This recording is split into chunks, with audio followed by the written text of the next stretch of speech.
Drip drop, liquids, thicker than water, dripping faster, harder, like the sound of a drum beat to the rhythm of a heartbeat so sweet, like city streets resounding, kids crowding, people shouting in the sun-soaking summer heat, drums beat, and the fluids hit the paved streets, crimson, candy apple, red square, color palette that you learn in preschool, strawberry, cherry tart, Valentine's Day card red, paints the floor and stains the bare feet, silence, just the throbbing of a heartbeat.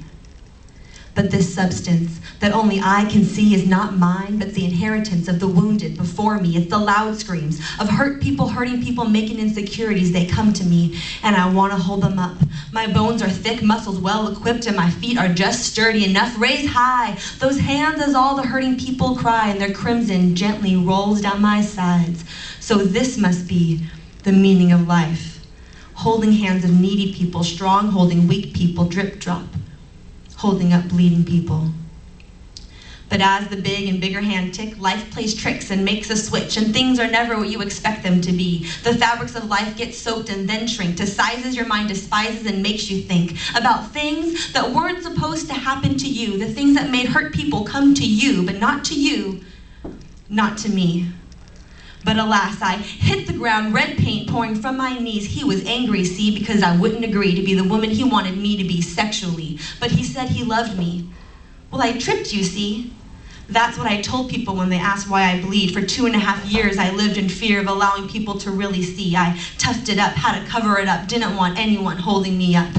And then some time passed, another change of pace. Words of death were shouted in my face of how I'm not enough, never will be enough. Family couldn't make me enough, so I stopped all belief and refused to eat and began to carry a disease in my blood. I couldn't handle all the words of knife spoken, so I chose instead to lay in the hospital bed, my body covered in crimson. And even after all that, whatever strength I still had, whatever parts weren't yet bleeding, whatever remained inside my body that kept me strong, sturdy, and breathing, left. With more questions than answers, I talked to death. And he told me my dad had cancer. And I tried to be strong and stand upright, but the truth is I couldn't do this. I knew I was losing the love of my life, and now my heart lies, losing its beat, laying on life's busy, dirty city streets in a pool of red paint that everybody can see. Because see, he was where all my strength was, and all I am is solely because of my best friend, my father, my pastor, my partner. And as I imagined my life without him, I started to lose it. My veins cut open, red water like fountains. I bled. And he took his last breath, and everyone saw me bleed. But it wasn't a tragedy. Shadows of Jesus came to carry me, and it wasn't what I was used to, not what I used to do, but they lifted me, and they said, we'll get you through. And that thick crimson of mine trickled through their hands and ran down their faces. They kept carrying me and even sped up their paces to make sure I recovered, to make sure I was better before they put me on their own 2 feet. They each held up a part of me as I became one of the bleeding people. But eventually they had to put me down, and then I had to walk around with scars. Scars of abuse, scars of hate, scars of hurt, and scars that state I have bled, and my wounds run deep. But since life doesn't offer you a token seat to wait on, and instead gives you a broken street to walk on, I had to move on. But what a whim to go on. I then realized that although I bled all I thought I could, life doesn't take a holiday, and Satan's still up to no good. And although I was cautious as I walked through life's vicious detours and roads, I still encountered heartache, and my wounds still become exposed. And every now and then in front of the world I stand, and yes, I still bleed. But there can't always be people to carry me. And just like before, people keep coming to me and ask me to hold them up. But God, can't they see how I now bleed? Well, I talked to Jesus about it.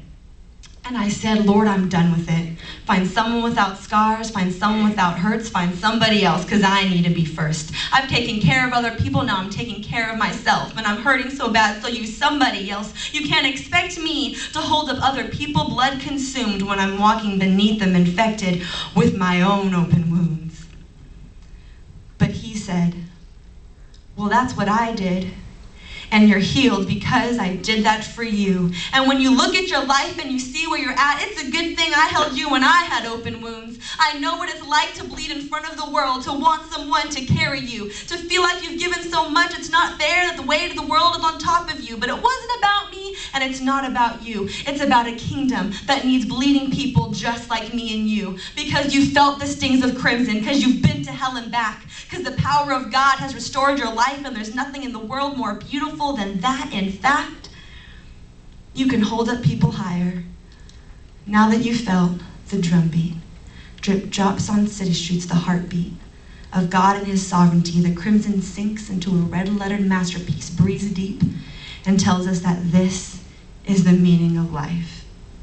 Needy people meeting people's needs, and weak people strengthening the weak, drip drop, holding up hurting people, bleeding people, held up by the blood of Christ, drip drop, drip drop. His wounds restore our lives. Thank you.